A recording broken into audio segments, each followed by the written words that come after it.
इस वीडियो में हम आमेर के कछवा वंशी शासकों के मुगलों के साथ संबंधों के बारे में अध्ययन करेंगे। आपको विदित है कि अकबर ने राजपूतों के साथ मैत्रीपूर्ण संबंधों को बढ़ावा देने की नीति का अवलंबन किया था और उसका श्री गणेश राजस्थान के आमेर से ही हुआ था। तो इन आमेर के कछवा वंशी शासकों ने इस नीति का अवलंबन करके न केवल अपने राज्य में शांति और समृद्धि का दौर आरंभ किया, बल्कि उन्होंने मुगल साम्राज्य के विस्तार में, उनकी सीमाओं में वृद्धि में भी बहुत योगदान दिया। आप देख सकते हैं कि भारमल ने मुगलों के साथ वैवाहिक संबंध स्थापित किए, उन्होंने मुगल सेवा में कार्य किया। उसके बाद में उनके लड़के भगवंत दास, उसके बाद में मान सिंह, फिर मिर्जा राजेश सिंह, स्वाई जय सिंह। एक लंबा क्रम रहा है मुगल राजपूत संबंधों का, खास करके आमेर के संदर्भ में। तो हम देख लेते हैं आमेर के कछवा वंशी शासकों के मुगलों के साथ संबंधों के बारे में। उसमें सबसे पहले हम चर्चा करेंगे कि कछवा वंश की स्थापना, यानी आमेर के कछवा वंश की स्थापना कैसे हुई।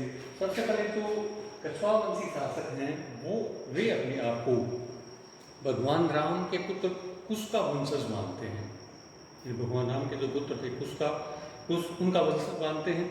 उसके बाद में अभी आपने देखा हो अयोध्या मंदिर जो निर्माण अभी आरंभ होने वाला है, और उसमें कई बार ये मुद्दा भी उठा था कि भगवान राम के वर्तमान में वंशज कौन हैं।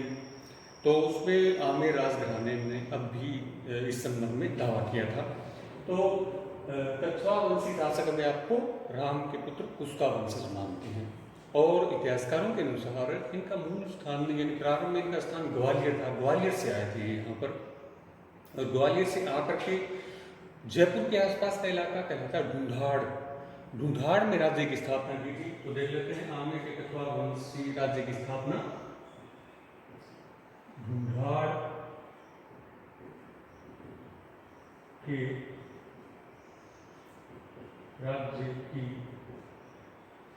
स्थापना, ढूंढाड़ के राज्य की स्थापना करने वाला था दुले राय।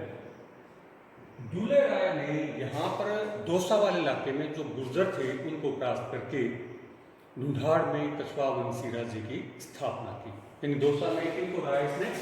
दौसा में नाम हराया गुर्जरों को, बड़े गुर्जर, इनको हरा करके इस इलाके में कछवा वंशी राज्य की नींव रखी। उसके बाद में इन्होंने पास में ही जो माची का इलाका था, यहाँ पर मीणाओं का शासन था, मीणाओं को हरा करके उन्होंने माची विजय की, और माची विजय करके इसका नामकरण उन्होंने कर दिया रामगढ़। यानी दुले राय ने माची में मीणाओं को परास्त करके नाम रखा रामगढ़। तो रामगढ़ ये नाम है, ये भी कहीं ना कहीं उनका राम के साथ संबंधों को इंगित करता है, ऐसा इतिहासकार मानते हैं। उसके बाद में उन्होंने जमुआ माता का मंदिर बनवाया, जमुआ माता का मंदिर बनवाया दुले राय। इसके बाद में उन्होंने खो वाले इलाके में विजय प्राप्त की, जो जयपुर के पास ही है, यहाँ पर खो में विजय प्राप्त की, और उन्होंने रामगढ़ के स्थान पर खो को राजधानी बनाया। किन्होंने? दुले राय। तो इस प्रकार से जयपुर के आसपास में प्रारंभिक राज्य का सृजन किया गया दुले राय के द्वारा, और उन्होंने पहले दौसा को जीता, माची को जीता, फिर खो। इसके अलावा उन्होंने यहाँ पर झोटा मीणा नाम का एक जयपुर के आसपास ही शासक था, उसको हरा करके झोटवाड़ा पर विजय प्राप्त की। इसके अलावा यहाँ पर गैटौर वाला इलाका भी मीणाओं के दिन था, उसको भी मीणाओं से हटा करके उस पर भी विजय का कार्य किया था।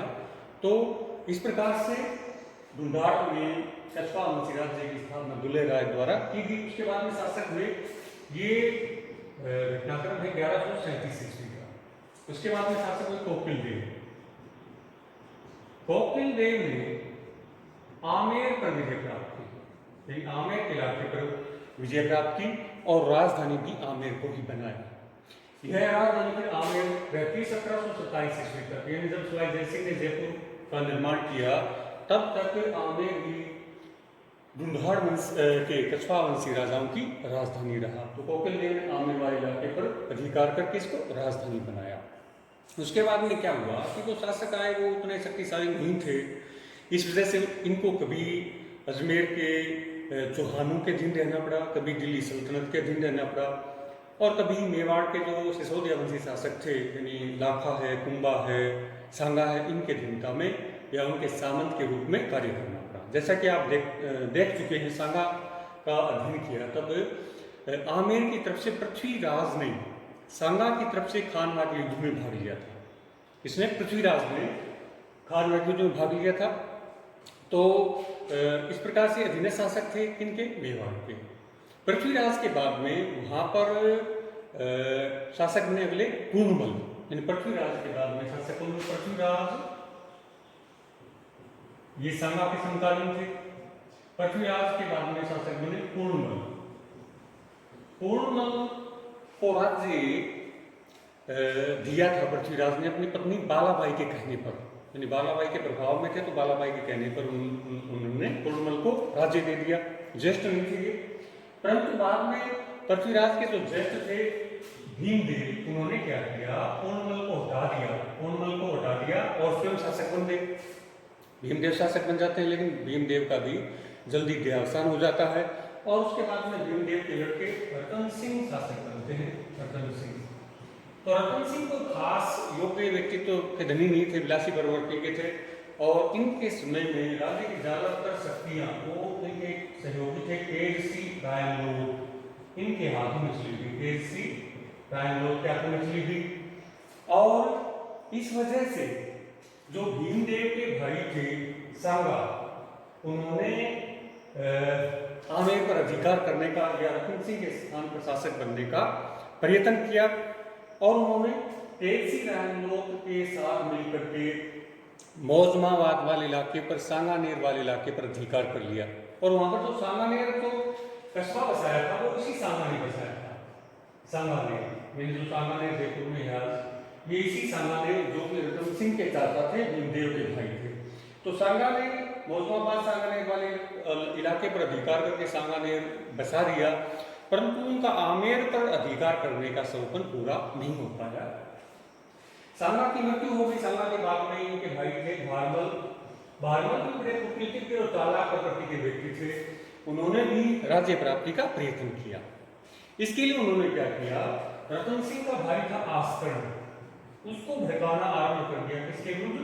रतन सिंह के विरुद्ध, कि रतन सिंह अयोग्य है, आपको शासक बनना चाहिए।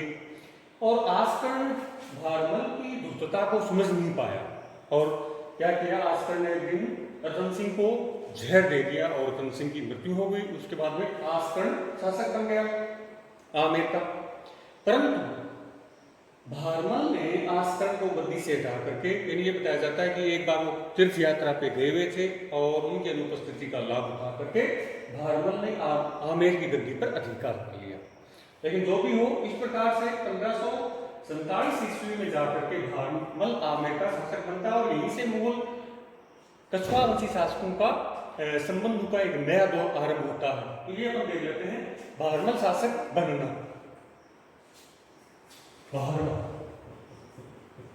तो भारमल शासक बनता है भाई 1547 ईस्वी में और ये शासक रहता है 1574 ईस्वी तक आमेर। तो इस प्रकार से आस्करण को पदच्युत करके भारमल आमेर का शासक बना 1547 ईस्वी में। ये बड़े चतुर और कूटनीतिज्ञ प्रकृति के व्यक्ति थे।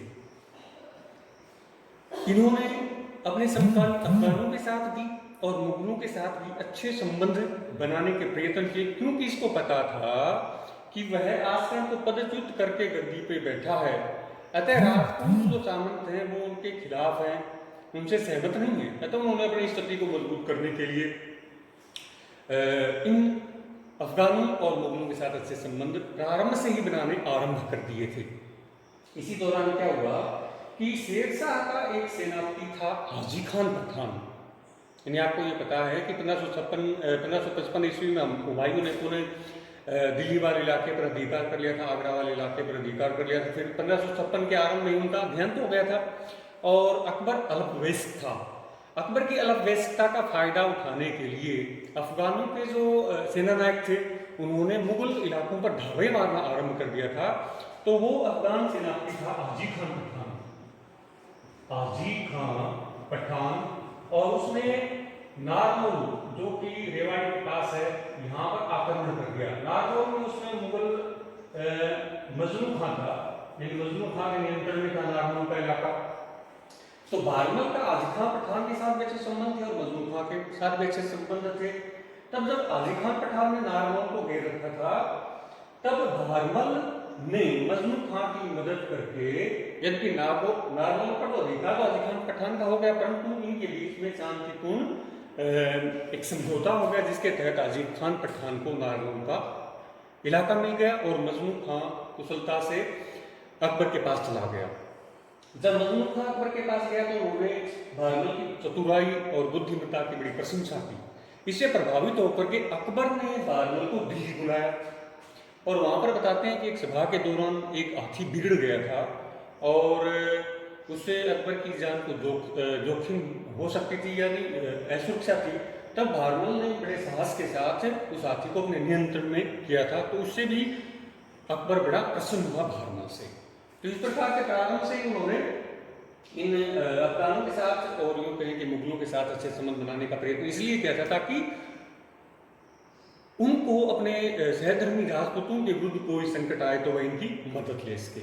अब देखिए क्या होता है, हम उसी के बारे में चर्चा कर रहे थे कि पूर्णमल का पुत्र था सूजा, यानी पूर्णमल को तो बताया गया सूजा भीमदेव द्वारा, तब सूजा अल्पवयस्क था और लेकिन जब ये शासक बना भारमल तब वह वयस्क हो चुका था और वह राज्य आमेर की गद्दी का दावेदार बन गया। इस यानी आमेर की गद्दी को पुनः प्राप्त करने के लिए उन्होंने क्या किया, मेवात वाले इलाके में जो वहां के मुगल सूबेदार थे सरफुद्दीन हुसैन, उसको आमंत्रित किया। यानी मेवात में जो मुगल सूबेदार थे सरफुद्दीन हुसैन, उसकी मदद मांगी। तो सरफुद्दीन हुसैन की मदद मांगी तो भारमल को अपनी गद्दी पर संकट आया। ये लगा कि अगर सूजा सरफुद्दीन हुसैन की मदद लेकर के आमेर पर आक्रमण करता है तो हो सकता है भारमल को पराजित होकर के आमेर का राज्य सूजा को देना पड़े। लेकिन भारमल ने आगे बढ़कर पहले ही सरफुद्दीन हुसैन के साथ मैत्री कर ली और उस समझौते के तहत सरफुद्दीन हुसैन ने भी अपने भारमल के साथ मैत्री कर ली और भारमल ने अपने 2 पुत्रों को जमानत के तौर पर सरफुद्दीन हुसैन के साथ भेज दिया।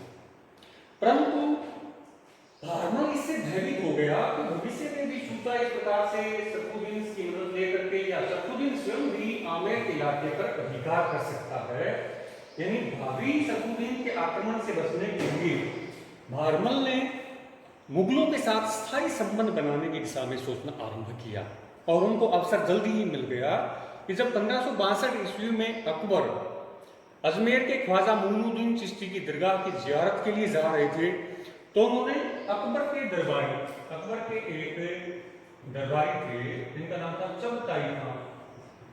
चगताई खान की मदद से सांगानेर में अकबर से भेंट की। यानी ये घटना 1562 ईस्वी की। यानी अकबर के सहयोगी चगताई खान की मदद से सांगानेर में भारमल ने अकबर से भेंट की तब 1562 ईस्वी में और मुगल अधीनता की इच्छा प्रकट की। अकबर ने भी इस प्रस्ताव को सहर्ष स्वीकार कर लिया और भारमल को अपना अधीनस्थ शासक स्वीकार कर लिया।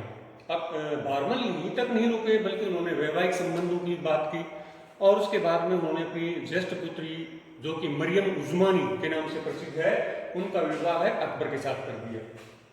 मरियम उस्मानी,